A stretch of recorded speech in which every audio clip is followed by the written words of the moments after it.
나흘 뒤면 포항 지진이 일어난 지 1년이 됩니다. 작년에 지진으로 수능 시험이 연기된 거 기억나실 텐데요.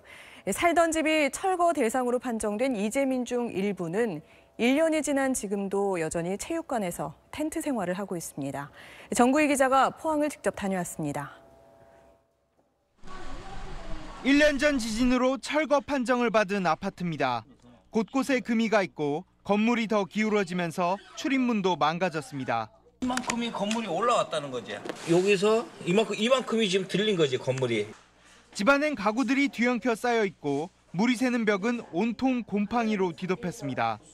살던 집이 철거 대상으로 판정난 주민은 약 2,000명.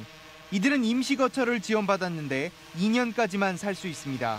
지금 1년 남았는데 기간 확보도 안 되는 상태고 집은 이대로 있는 거고 지금 재건축이든 한다 해도 최하 5년. 집이 파손됐지만 철거보다 괜찮다는 판정을 받은 주민들은 임시거처마저도 받지 못했습니다. 1년이 지났지만 이곳 흥해실내체육관은 이재민을 위한 텐트로 빼곡히 차 있습니다. 30여 명 정도가 원래 집으로 돌아가기 어려워 이곳에서 불편한 생활을 겪고 있습니다. 텐트에서는 겨우 잠을 잘 수만 있고 몇 안 되는 옷까지는 비닐봉지에 담아 생활하고 있습니다.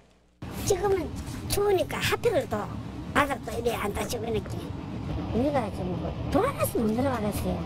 자꾸 여전히 일어나는 게. SBS 정구입니다. 네, 현장 직접 다녀온 정구희 기자 나와 있습니다. 정 기자, 이재민들 여전히 힘든 생활을 하고 계시네요.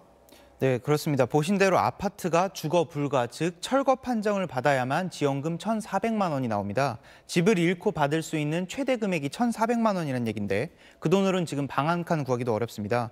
그래서 정부가 마련해준 임시 거처에 살고 계신데 여기서도 최대로 살 수 있는 기간이 2년밖에 안 됩니다. 앞으로 1년 뒤에는 나와야 하는 겁니다. 그래서 계속 거주를 원하면 앞으로 1년 뒤에는 임시 거처에 월세를 내고 살아야 될 그런 상황입니다. 네, 정말 막막한 상태인데 당시 부서진 아파트가 재건축되는 건 어떻게 진행되고 있나요? 일단 철거 판정을 받은 아파트가 원래 대부분 1억 원도 안 하는데 네. 재개발하려면 1억 6천만 원씩 내라는 게 초기 포항시의 입장이었습니다. 이 돈 낼 수 있는 이재민이 많지 않아서 거의 진행되지 못했었고요. 현재는 분담금을 낮추는 협상이 계속 진행 중입니다. 지금 옆에 화면에 보고 계신 대로 지금 체육관에 계신 분들 아파트에는 금이 가고 네. 물이 새고 이런 피해가 심한 상황인데도 살 수가 없겠는데요? 네, 그렇습니다. 네. 그런데도 철거 판정은 받지 못하신 분들입니다.